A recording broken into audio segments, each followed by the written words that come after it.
Zeke's Metal Detecting Finds, and today it's a little too cold for yours truly. So I figured instead of showing you guys one of those mobile metal detecting live streams, might as well just, hey, let's get together and talk about metal detecting. In particular, some of this gear that I've been using here lately.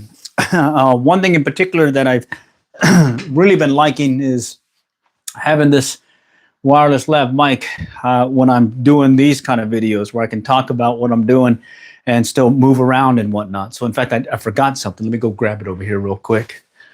All right, and you can see you can hear that I'm still talking with y'all. So that's the cool thing about this. All right, and so this round I just want to talk about some of the gear because a lot of times I've been doing my mobile metal detecting live stream, and you're not seeing everything. You're just seeing this front portion, but you're not seeing the gear that I'm using, as well as maybe some additional things that you may be interested in. Okay, so I pulled out some of the stuff that we can go over, and I'll just start rolling through the stuff here. But before we do that, I think I need another cup of coffee because it's about 19 degrees out here, and I'm a little chilly. All right. So while we wait for some folks to join, I'm gonna kick off a brew here, and let's start up here shortly.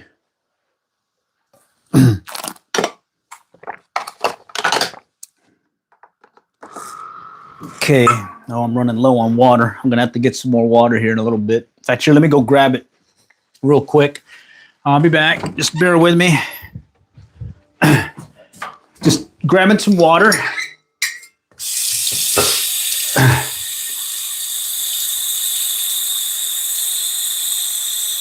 All right, almost there.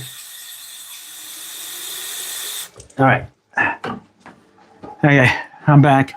All right, so that's again the cool thing about having this lav mic is I can walk around and talk with y'all and still be able to stay engaged and stay connected. At the same time, I'll give you a better view of what I'm showing you. All right, so temperatures 19 degrees, starting to climb up though, but yours truly is not too liking in the cold temperatures. In this case, I'm in Texas, and normally we stay kind of warmer. All right, so as the coffee's brewing, what I'm going to go over this round is some of the gear that I've been using, as well as maybe just go over some of the finds, because I've been noticing on a lot of these metal detecting live streams, I'm getting questions about, what have you found? What are some other things that you're using? And so I figured might as well call out a few things. All right, I don't understand what that is. Someone just put something in the chat. Anyways, so you can see also I do a lot of fishing. I should have another fishing or another channel, a fishing channel, and kind of do a lot of stuff that way. Okay, hi, howdy, how's it going? Okay, so I want to go over a couple of things. One, the machine that I'm using. This is my old one that I use for, well, it's 40 years old, okay? It's the Fisher 1225X, and I've only used it once so far this year. The rest of the time I've been using the Nocta Macro Simplex Plus. Some of the things to kind of take away from this is your old school one. There's no visuals.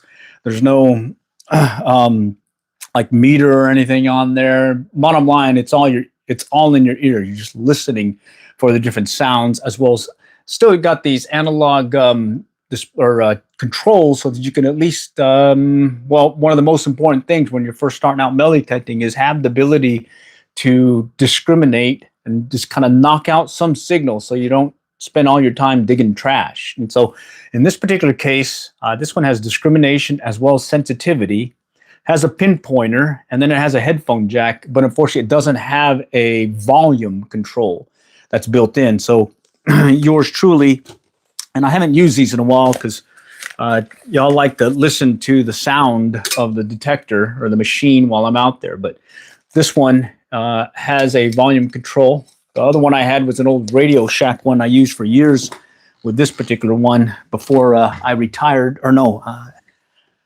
they quit working on me. Yeah, that's right. So anyways, two 9-volt batteries, with the headphone, this could last almost a whole season, or 3, 4, 5 months, no problem. All right, and this one that I used on the beach back in California, as well as on the East Coast, and also over here in Texas. Okay, and the main thing with this one is the sound. You're listening for the sound. The other thing is when you are setting discrimination and sensitivity, I kind of just stay at the 6 mark on sensitivity. That seems to be the go-to one for this one, and then I'll flip-flop between 4.5 and 6, depending on how trashy the area is. And in other cases, some workarounds that I've used that are different than the Nocta Macro Simplex Plus. Let me show you real quick here. So in the case of, I quickly want to see if, is it something valuable? What's nice about this one is, let's say I set it at 4.5. I'm going to be picking up a bunch of pull tabs and possibly some rings and whatnot, maybe some coins.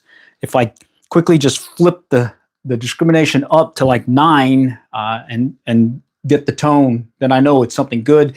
If it changes that little crackly sound or no sound at all, then I know I need to make an adjustment. And most likely it's going to be something. Well, it's not going to be as good as what I was hoping. All right. This one works really well for coins. I used it many years, even though it doesn't have a depth depth indicator, depth display. What I did in the past was, and I still do this with the Nocta, is I'll lift up the coil, and as I get closer to my signal that I initially had, when I hear that signal return, and I look at how high my coil is when I get that return, that kind of gives me an idea how deep it is. So that's my workaround when it came to the depth, right? Which one is a good starter? I don't know. This was my first detector, and I used it many years, and I think they have a newer one that's out. I think it's like the F1, F2 or something.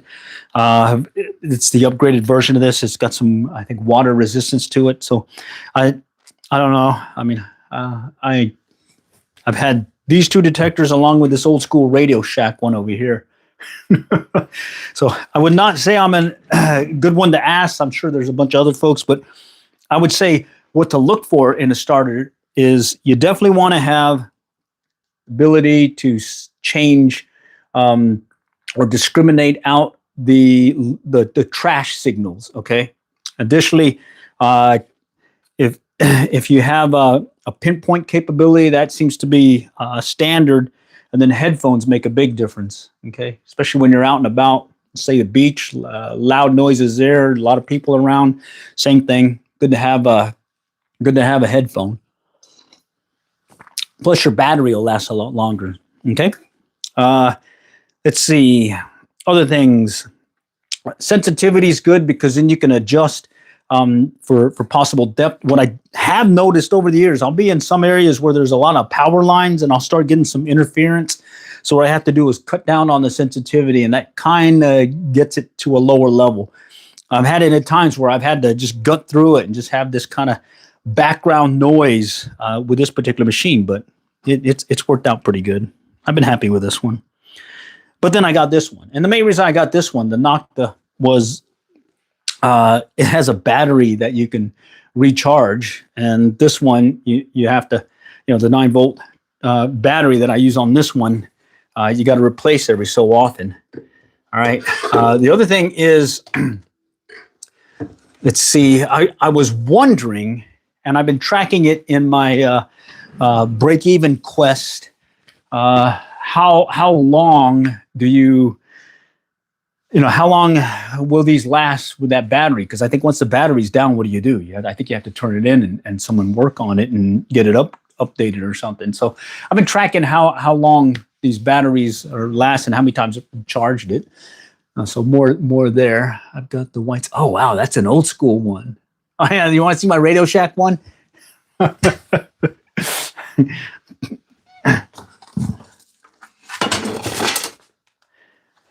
All right, right there, Radio Shack. All right, and I did a video on how to use this one, how to set it. yeah, a little dusty and everything. Okay.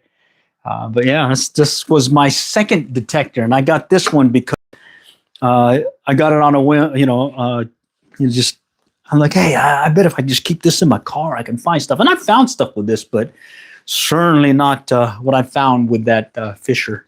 All right. Yeah, but the white 6000, I remember that being a really cool one that I think a buddy of mine way back was using it, and we found we're both we were both Texas A&M Aggies, and someone had lost their ring in a mud fight, and we were looking for his ring, and he found it using the White's detector that he used.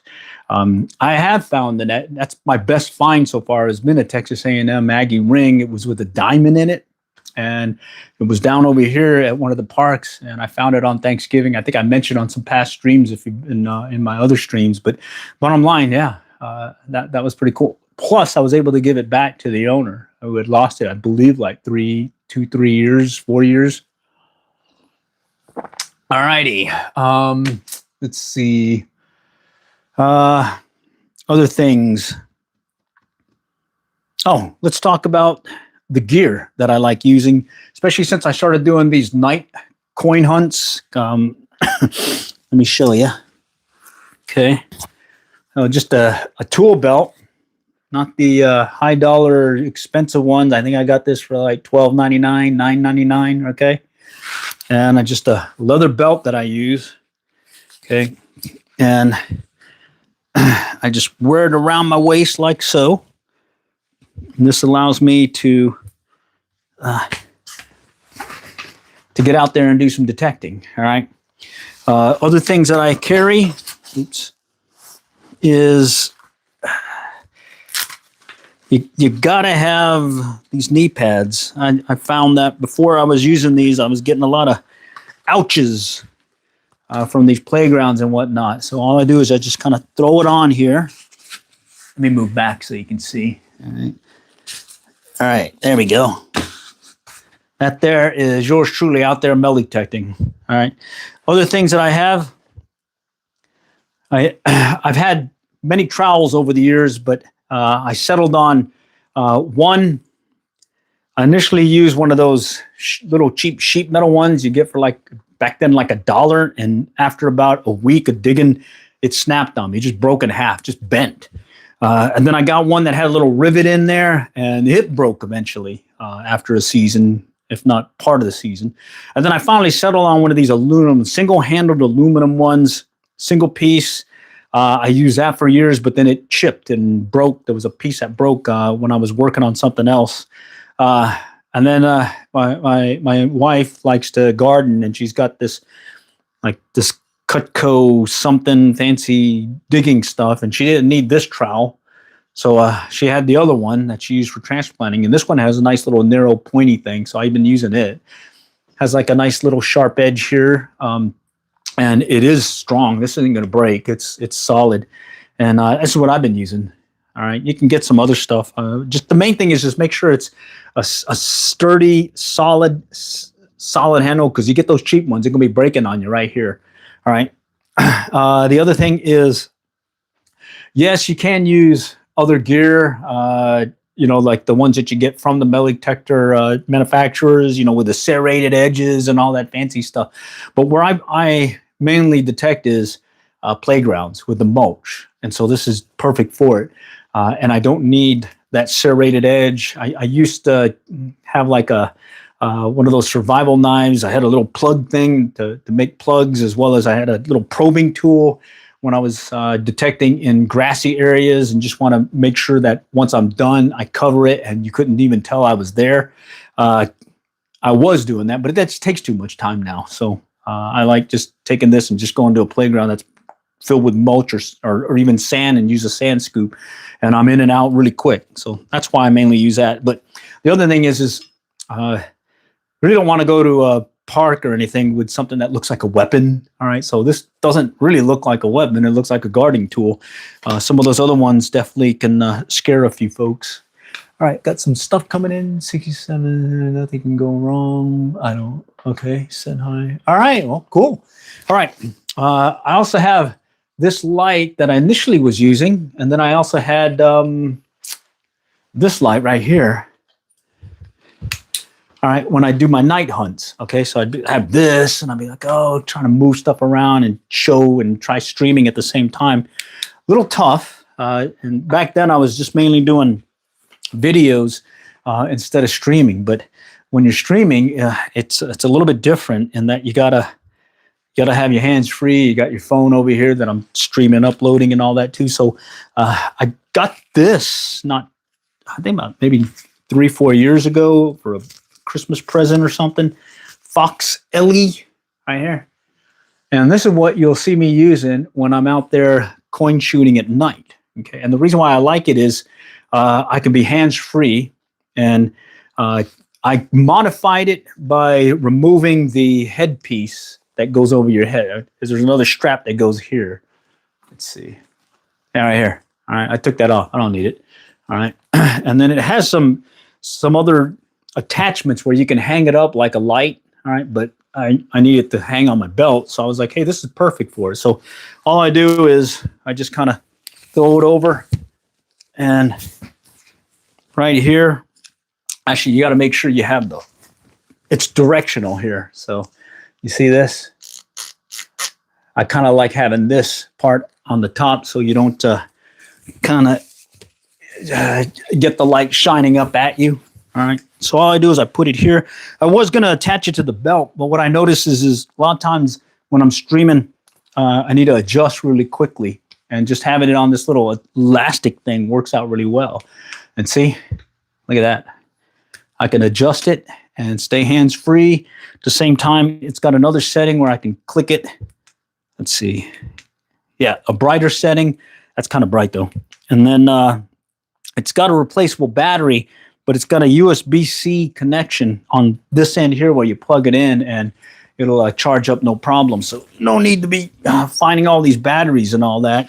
All right. So that's another piece that has been a game changer when it comes to coin shooting at night.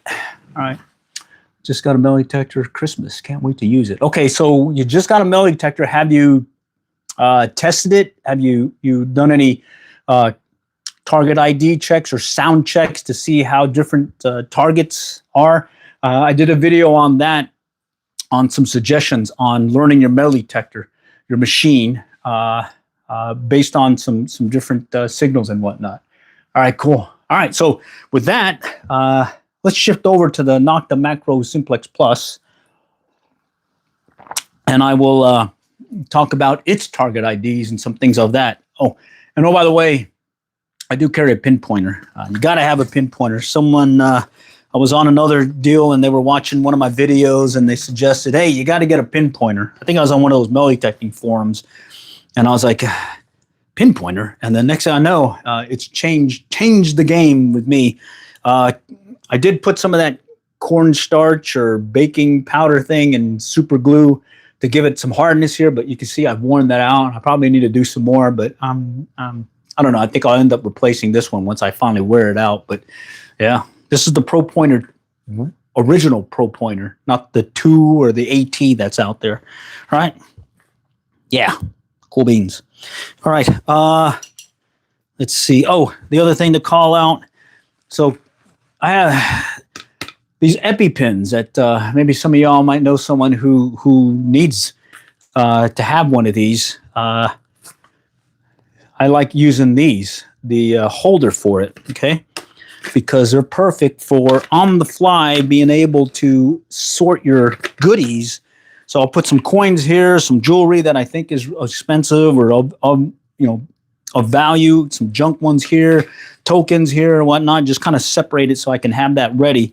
And then right here is where I'll just put the trash right here. This other pocket, I'll put the trash here, okay? And yeah, and then from a metal detecting standpoint, this does have a stand. You'll hear me where I'll take the detector and I'll go down, wrong knee. I'll go down on this knee because I want to have everything right here, and I'll lay this down. And that also helps kind of reduce the interference that I get with the pinpointer.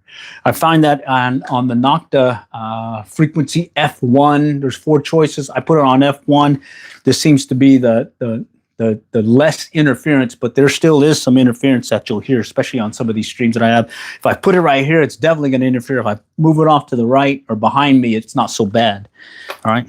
So yeah, I'll usually grab the trowel, or I'll usually grab the pinpointer as I get down and start searching for stuff. And that's, again, one of the reasons why I like looking at the trash and counting the trash at the end of the hunt, the search, is this gives me how many times roughly did I do a deep knee bend. All right. Little exercise, you know. Okay. I need to get a pinpoint. Yeah. I would suggest you do. I don't know how many times where I thought I had it. Oh, I don't have it. And I stand up again and I start looking for it again with my built-in pinpointer. This one has a pinpointer. That one has a pinpointer. And yeah, I'm chasing something small. So with this, I could be in and out fairly quickly compared to without it. All right. All right. Shifting over to the Nocta. It does have a headphone capability, but you have to use the adapter that it comes with. So right here, it has an adapter, and I've got this larger size plug it in. This one has volume control on here on the side. I think I got it cheap or something. I forgot where. I think on Amazon. Yeah. And it's worked out well, but I haven't used it much. You can see the dust on it because I think the guys called it out, or in one of my past videos, someone was like, hey, I'd like to hear the sound of the machine for that target that you're searching. So I was like, I can leave it on. All right. And since this one is a rechargeable battery, I don't have a problem doing that. All right. Okay. Let me go ahead and take this off. Okay. So speaking of the Nocta Macro Simplex Plus, I know there's several other ones, the Ultra, the Light. I think there's some different variations of the Simplex that since I got it, that has changed over the years, and I don't really know what the difference is, other than I think some of them have some different logic. Like in this case, this one has like Park 1, Park 2, Beach something mode. I think some other mode. It has a total of 5 modes. All right, and other thing is there was another streamer or YouTuber that had some suggestions on the Simplex Plus that I was like, wow, I don't do that. I need to do that. Because what was happening was I was finding some good targets with my 1225X, but when I shifted over to the Simplex Plus, I was missing some of them. Okay. But ever since I made that change, I'm starting to see that they're starting to converge again together, and I'm liking it. I'm finding stuff like that I would anticipate. Okay. And what was that? It was the ground millerization. All right. So this has auto ground balance, where you push the pinpoint button and then you shake you go up and down the coil, and then you'll hear a beep, and then it'll balance out for the ground millerization. Well, the individual I was watching, he suggested don't set it unless you're in an area that has a lot of mineralization. And when he says an area, 60% or more is what he suggested, and then use the ground balancing feature. If not, just go full bore. And so I've been doing that. It's at 90 by default. And I'm having to learn some of the newer signals, because I haven't, like before, a solid 30 was typically either a nickel or a pull tab. A 40-50, typically silver or jewelry stuff, and then 60s, 70s, 60s was pennies, 70s was dimes, 90s was quarters. Ever since I changed that, the lower sounds have kind of thrown me a little bit. Like I can find a nickel, it'll be in between 30s and 40s. And then the higher 20s, I'm starting to get some mixed tones there, to where it's forcing me to go ahead and check just in case. Because one thing when you're starting out is if you're used to your detector, you're used to the target IDs and the sounds that are coming from it are telling you, okay, this is what it is. But then you hear something that's different, that you've never heard before, or you're not sure of. What's the rule of thumb? Better dig it. All right. Just dig it up and check it out. All right. Howdy How's it going? I see some folks joining. Perfect. All right. Thanks for joining. Just too cold to get out there and do some metal detecting. So yours surely better just say, hey, let's just get together and talk metal detecting. And maybe you guys have some things you might have to throw at me. If I have an answer, I'll give it to you. If I have maybe some key info, certainly will. Other than that, I may have to point you to some of the true experts. All right. Because I call myself an on again, off again metal detectorist. All right. Some years I won't do it as much. Other years I'll do it a lot. This year I just said, hey, let's just get out there and mix it up. And let's not just do this fishy stuff. Let's go ahead and do some detecty stuff. All right.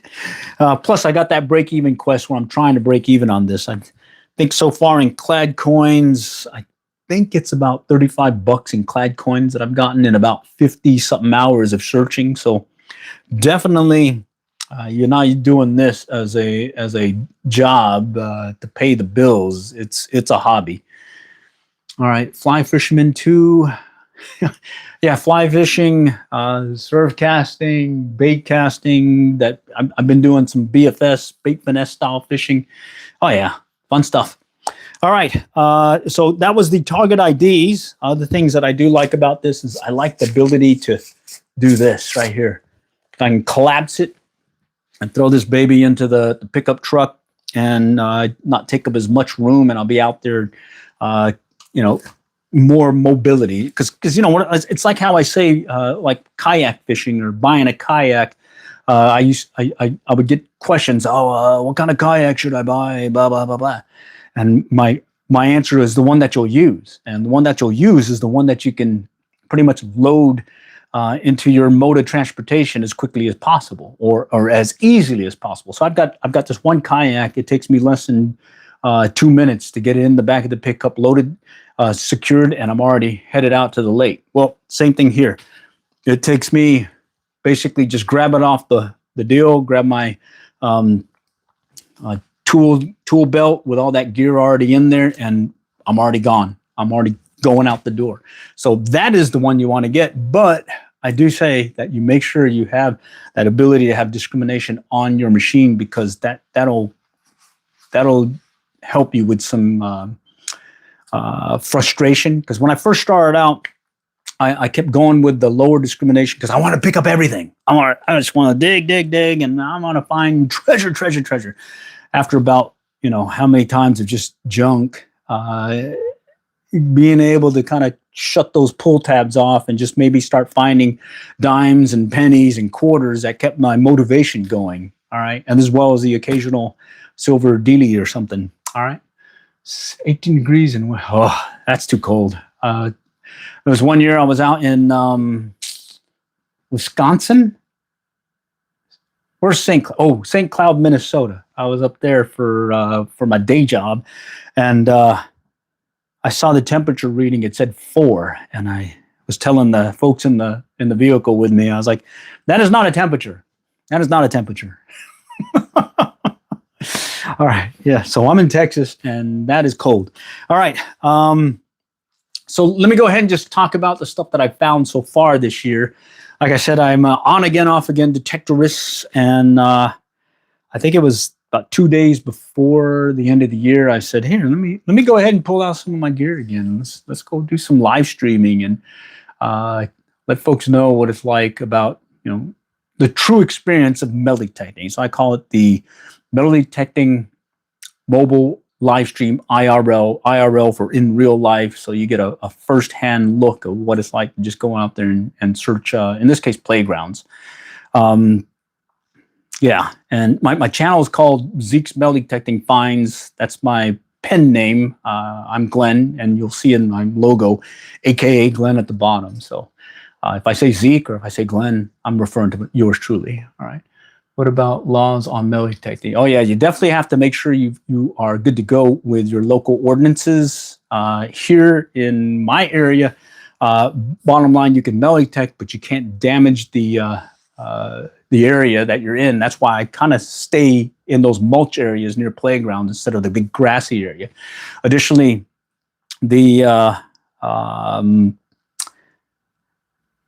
park hours, 5 a.m. to 11 p.m. and then after that, you can't be out on the park. Okay, there are some areas. I think Houston, San Antonio. I believe there's some permitting that you need to register and get a permit for to metal detect.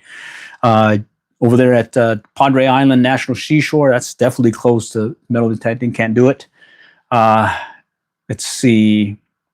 Let me think. There was another one that I remember.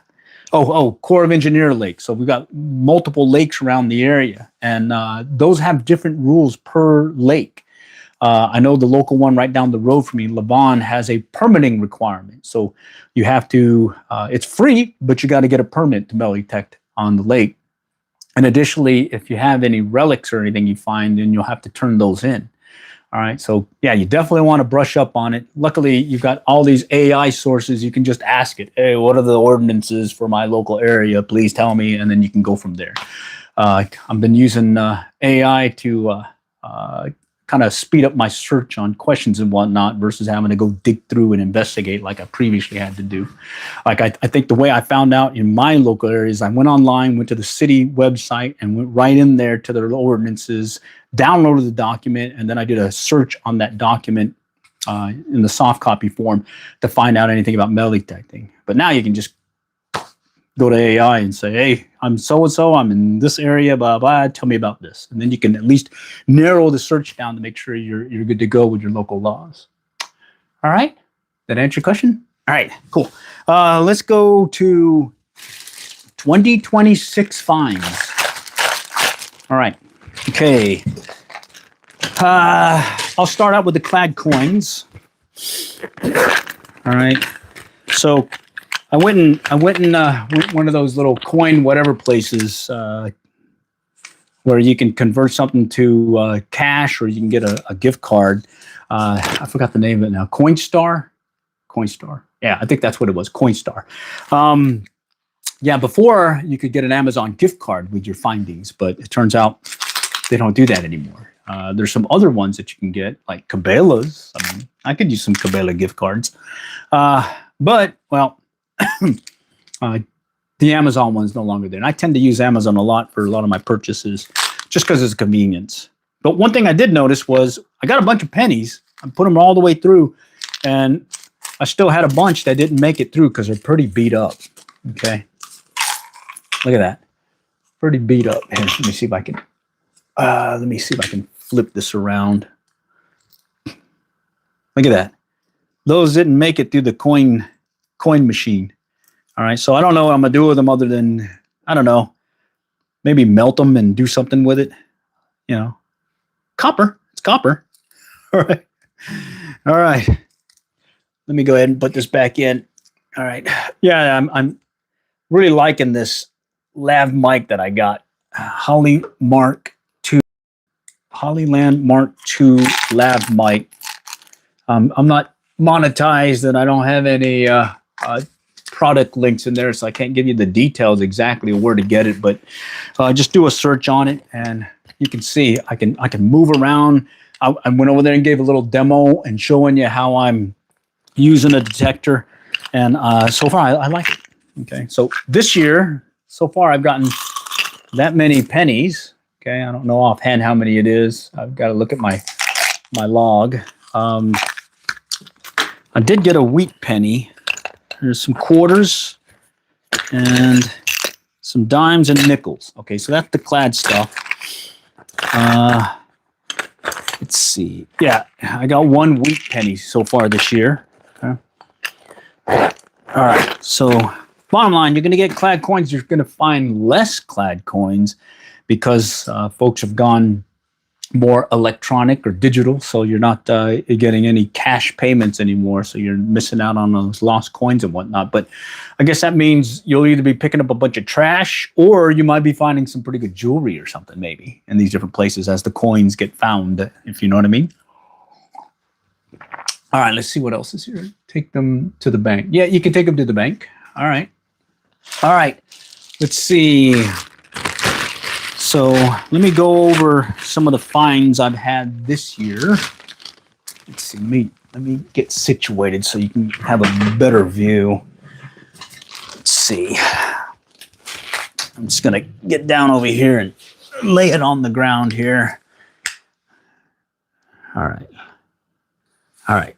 Let's just, I'm going to put it on this glass dealie here because then I can show you. Oh man, that reflection is messing me up though. Let's move that there. No. All right. Oh well. Okay, so let's go over stuff I found so far this year. Let's see. Got that little Victorinox Swiss Army knife. All right, pretty cool. Gift from God. All right, it's got the initials, so if someone calls it out here local, I'll definitely give it back to them. All right, and then let's see. Yeah, I normally I'll take the stuff that I find and I'll put them into this place where I just kind of store stuff in. Okay. All right, check that out. Oh yeah, keys. Nice. Found a key. It's an old key. It's kind of beat up looking. I think it may be one that was at the school, that elementary school that is since closed. All right. So maybe a lost room key. Who knows? All right. And this is all stuff I found this year. Okay. Let's go with right here. This one's a 50-cent euro. Okay. And that one came in at the 90s. That's what threw me. I was expecting it to be, or actually, no, it was, I think, the 70s. I was expecting it to be a dime. And then when I dug it up, I was like, hey, is it a quarter? And then sure enough, it turned out to be a 50-cent euro piece. Let's see if I can get a better view for you. 50-cent euro. All right. So let's just throw that in there. And then let's see. This one, I call it the, I'm not sure what it is, but I just went ahead and just put it in there. There's a mood ring. There's this little bracelet. This is the first jewelry I found in 2026 was this thing, but you can see it's plated, and when I cleaned it up a little, it still didn't turn out so well. Okay. And that reflection is messing me. Let me see if I can. All right. I think I can move this over. That might help with the reflection a little bit. Nah, no diddly. All right. All right. Wait. I got something here. Here we go. Let's do this. What's the best find you had? I mentioned it earlier. It was a Texas A&M Aggie ring with a diamond in it. If you look in the community post, I think I put a link to it showing what it looked like. Okay. All right. So there's that. And again, I'm not sure what these are, but they're definitely not precious stuff. I got this one yesterday. Right there, little kid ring. There. It's got rust on it too. It's rusty. But I just put it in that. And then this one I got the other night. Right here. Doesn't have any markings in it. So I figured, let's just put that aside. Then I found a bunch of these things. These little, I wasn't sure what they were, but they had these little, diamond looking things in it. Tough to see, but wasn't sure. So I just put it in the pile of, I don't know what it is. So I'm just going to put it over here. This one looks like a little clip thing. And then this one, little costume jewelry looking thing. Yeah. Yeah. Didn't have any markings, and it's definitely not precious metal. Okay. And this one came in at a high number. I think it was in the 50s. Really cool looking. All right. But it didn't have any silver markings on it, so I just put it in this stash. And then I found this one yesterday. This is it's a pendant looking thing with with the globe in it right there. Y'all see that? All right. It's got raised stuff on it and everything. It's not bad. All right. So that goes in the, I don't know what it is for sure, but and then what I'll do is I'll put these in these little packets, little plastic packets, little plastic dealies. I'll show you here in a moment what I mean.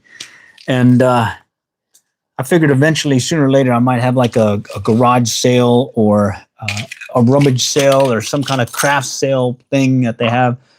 And maybe I can sell them for like $1 or so. All right. So here's some other stuff that I found. All right. And this is all this year. All right. Okay. Got a little sleepy cat charm thing, another charm here. And then this one's got a charm deal as well. And then this was funny. Here I am metal detecting, and I get this never give up. So of course I kept going longer in my metal detecting session, given it was a sign, a sign. You got to keep going. Okay, so that was that. And then finally, of the stuff that I think is of value, I just put it in here. Okay. And let me show you what I found so far. Okay. All right. So there was this one. I don't think it's valuable, but it looked really cool looking. All right. I didn't see any markings on it. Came in at a high number, I think 50s. All right. So there may be some preciousness to it. All right. Then I got this one. Best Friends. There. Nice and shiny. And then this one, it's heavy. Doesn't have any, markings like gold, but it's definitely feels heavier than one of those ones you get at the like Target and all that. Okay. So I put that aside. Plus it came in at a high number, sort of like hint gold. All right. And then here's what I was talking about, where I put it in a plastic dealie right here. And this one was really pretty. All right. Got these cool looking diamond looking things in it, along with, someone called it out in the stream, amethyst. I'm not sure. But once I cleaned it up, it really looked good. I mean, let's see if I can get a better view for you here. Yeah. Let's see. Get out of the light here, maybe. Isn't that cool? I'll get really close, maybe. Shiny. Anyhow, yeah, that is metal detecting. A lot of trash, a lot of not so good stuff, and then every once in a while you might find something. Oh, wait a minute! Shoot, I did this wrong. Put them all together. All right. So with that, yeah, it's too cold to metal detect for yours truly today. So I was like, let's go ahead and do a stream and maybe just talk about metal detecting. I could get my girl back if I had that. That's cool. Yeah, I had found an opal ring, as well as some another ring with rubies and diamonds in it, and those had markings on it indicating gold. So let's see, the opal I gave to my daughter when she was in kindergarten, and she lost it. And so I don't have that one anymore. And then the other one I still have. Yeah. Let's see. Or I think I gave that to my daughter also, but she was much older then. All right. Okay. So with that, I hope that kind of piques your interest in metal detecting and just kind of gives you that metal detecting in real life. It's not all about treasures all the time. You get a lot of trash. And the big thing I would say is hang in there. I like keeping a log so I can, one, get an idea of what I have found, as well as I mark what those target IDs are. After a while, you'll just memorize them. You'll start knowing, okay, it's probably this. So if you see me in a lot of my live streams, I'll be out there talking, and I'll just kind of call it out beforehand. Oh, it's probably going to be this, or it could be this, or it could be trash, especially those 30, 40 signals. Could be a pull tab, could be a nickel. All right. So with that, really appreciate you guys joining, and hopefully we can stay engaged and do more of these. I just mainly do, I call it the Metal Detecting Mobile Live Stream IRL, just to let folks know this is what it's like to metal detect. No fancy shows, no No sponsorships, just yours truly gutting it out there. All right. And having to deal with, a lot of people in the area, or going early morning or in the evening, so I don't have to bother other folks while I'm out there. All right. So with that, all for now, and happy hunting. Take care.